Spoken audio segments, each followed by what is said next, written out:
Hey, what are you doing? Instead of playing around, make some food, you good-for-nothing wife.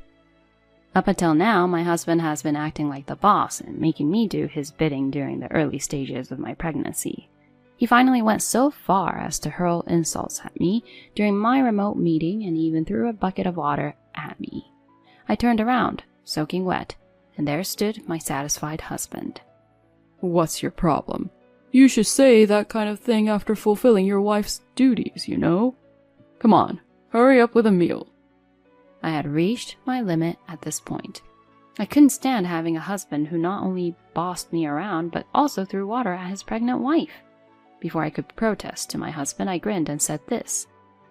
Oh, well, my condolences to you. My name is Harper, a 32-year-old working wife. I am an only child, so my immediate family consisted only of my parents, who lovingly raised me by themselves.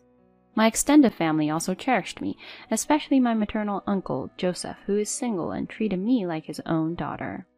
My uncle held a high position as an executive at a major confectionery company, Candy Creations, and he often gave me the sweets they produced. This is a candy that your uncle helped create when he was young. As he said that with a smile, my respect for my uncle grew. Gradually, my dream became working for the same company as my uncle. I wanted to plan memorable sweets that would leave a lasting impression on people. During my time in college, I applied to Candy Creations as my top choice and successfully secured an offer. I had kept my family connection a secret, so it was by no means a case of nepotism. My uncle was also pleased with my decision to join the company. However, to avoid any trouble in the future, we had decided to keep our family connection in secret within the company. After joining the company, I worked diligently, but I became so engrossed in my work that I didn't have a boyfriend until my late 20s. Despite my uncle and parents' recommendations for matchmaking, I declined and decided to find a partner on my own. I registered with a marriage consultation agency and met several men. But I couldn't find anyone who truly clicked with me, and I was on the verge of giving up. It was at that time that I finally met Elijah, who would later become my husband. Elijah was a salaried employee at a major advertising company, Dynamic Ads. He had a great appearance, and my first impression of him was flawless. Initially, I only revealed that I worked for a confectionery manufacturer, keeping my connections to Candy Creations a secret. In that situation, Elijah said to me, Do you work at a confectionery manufacturer? I absolutely love sweets, you know? I'm particularly fond of Candy Creations gummies. I always have them. He then showed me a pack of gummies from his bag. Those gummies were the first product I had been involved in planning after joining the company. I genuinely felt delighted by Elijah's words. Actually, this is a snack I was involved in planning, so I'm happy you like it. Oh, really? That's quite a coincidence. And so this is how my relationship with Elijah began. Due to our mature ages, after 1 year of dating, I received a proposal from Elijah. I happily accepted it.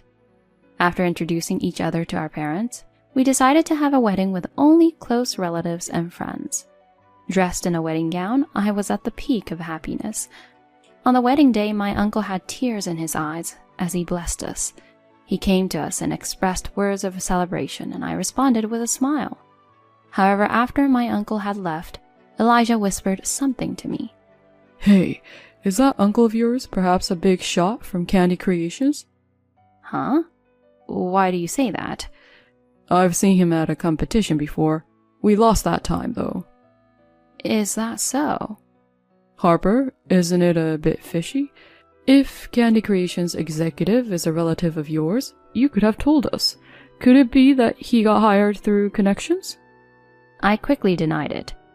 I've been keeping the fact that he's a relative a secret.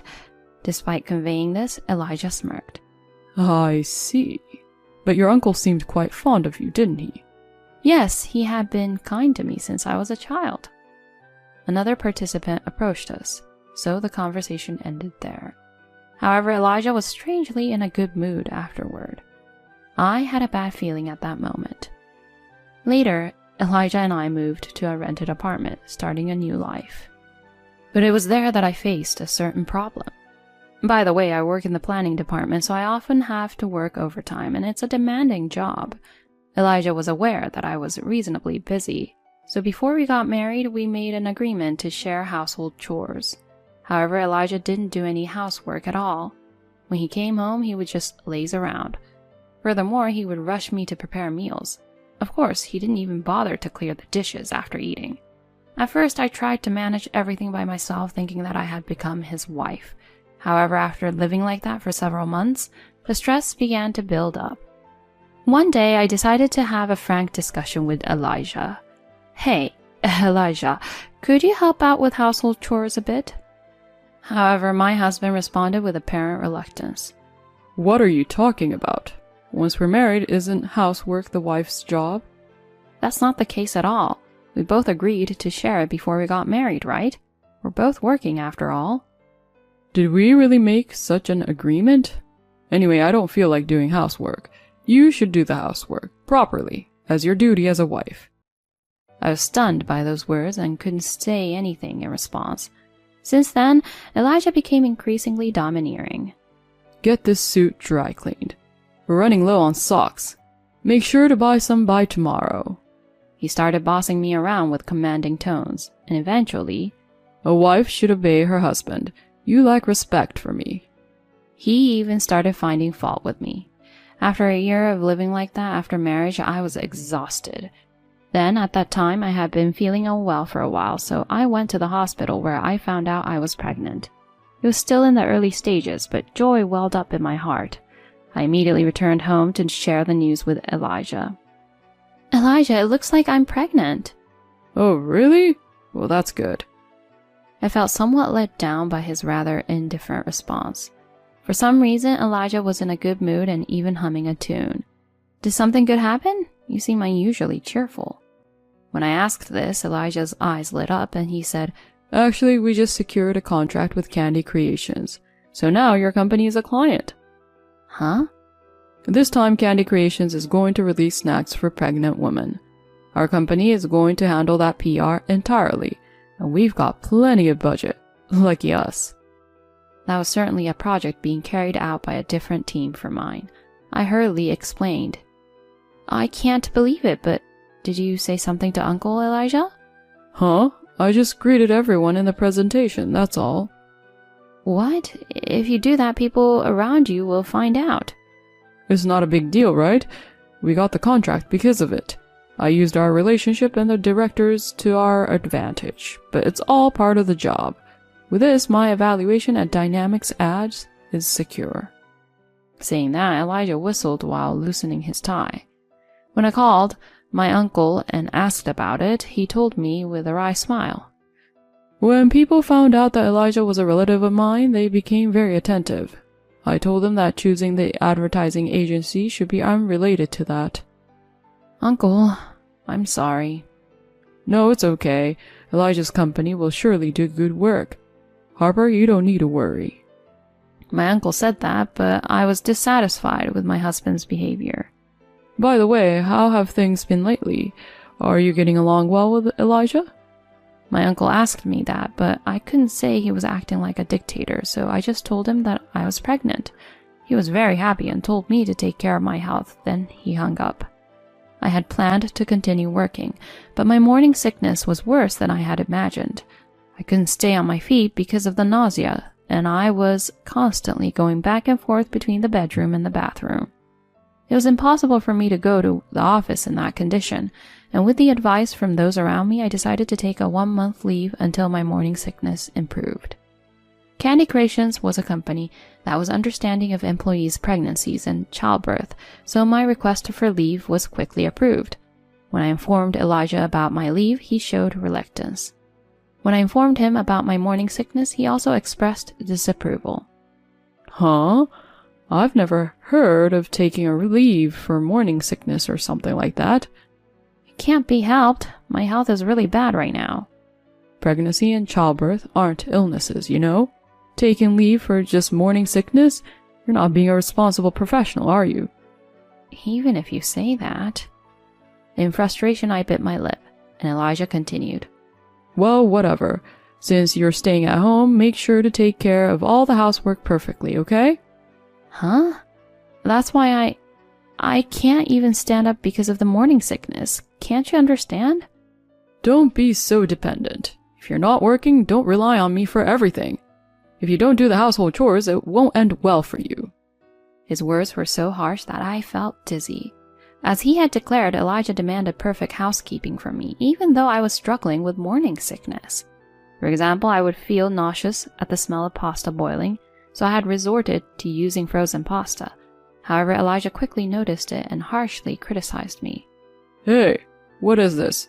You're feeding me frozen pasta. Elijah, you used to eat it without any complaints. You're supposed to be a homemaker and you can't even make pasta? Are you really that useless?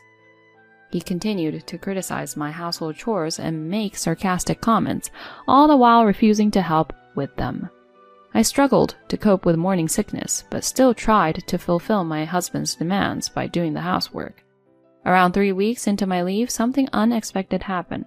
I received a sudden call from the company.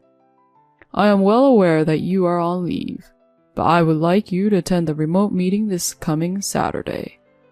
I heard the details of that meeting and agreed without hesitation.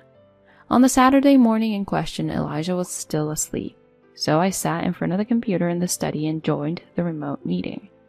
I was feeling better that day, with my morning sickness under control. I participated in the remote meeting, offering my opinions and taking notes on the meeting content. Just as I was speaking, the study door behind me creaked open. Hey, what are you doing? Instead of playing around, make some food, you good-for-nothing wife. Then he splashed a bucket of water on me from behind.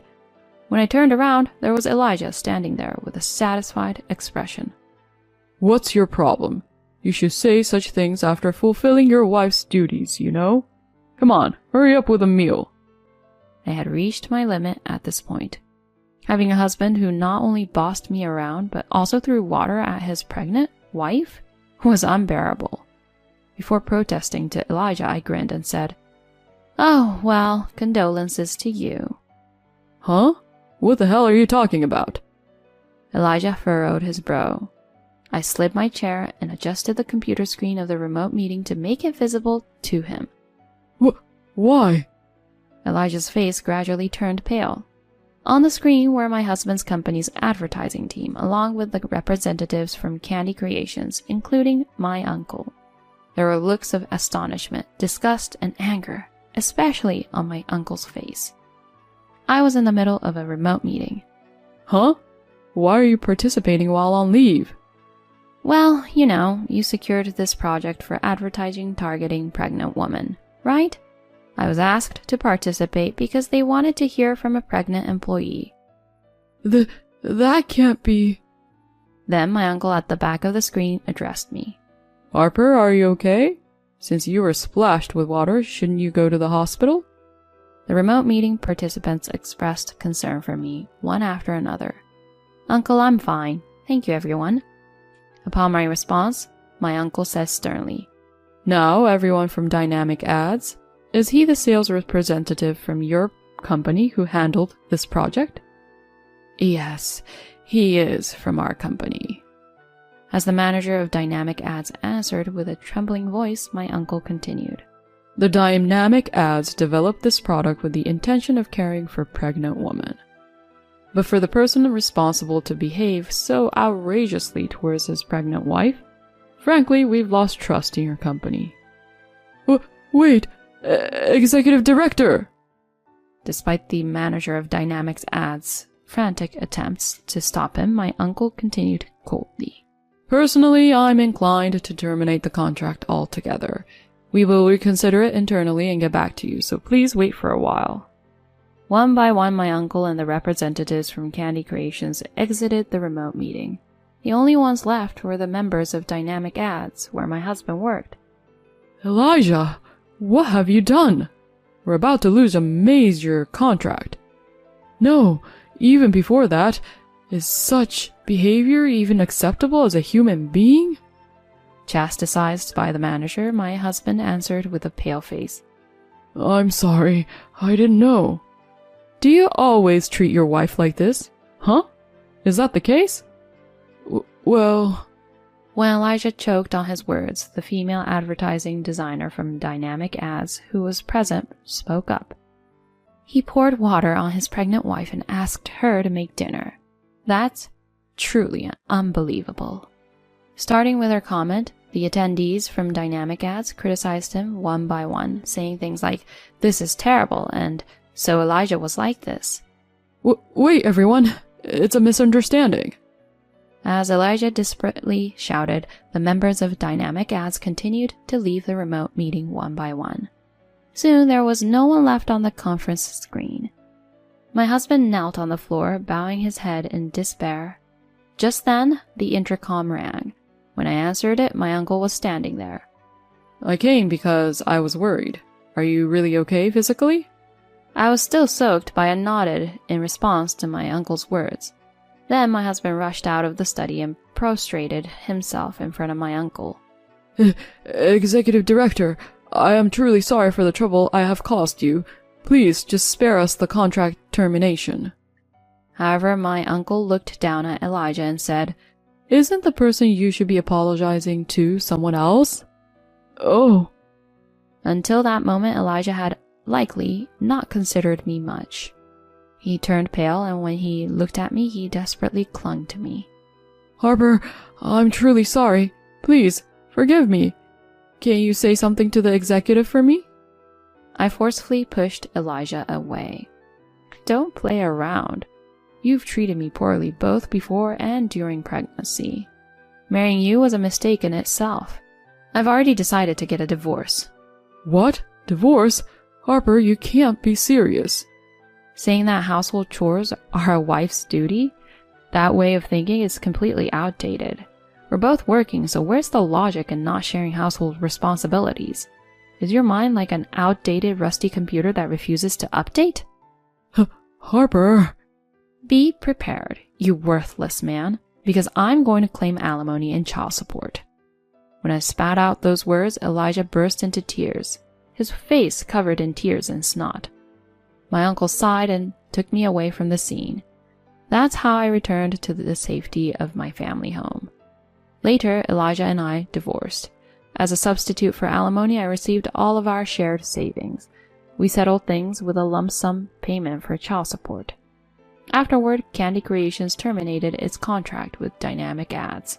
Elijah was forced to take responsibility and was moved from the flowery sales department to a less cushy position. Elijah's wrongdoings were already widely known at Dynamic Ads. Unable to bear the hushed whispers and rumors, Elijah chose to resign voluntarily. It seems he ended up unemployed. Since he made a lump sum payment for child support and had no savings, he now lives in a rundown apartment and is desperately searching for a new job. Even hearing that, I have no sympathy whatsoever. I can only hope he reflects on his actions.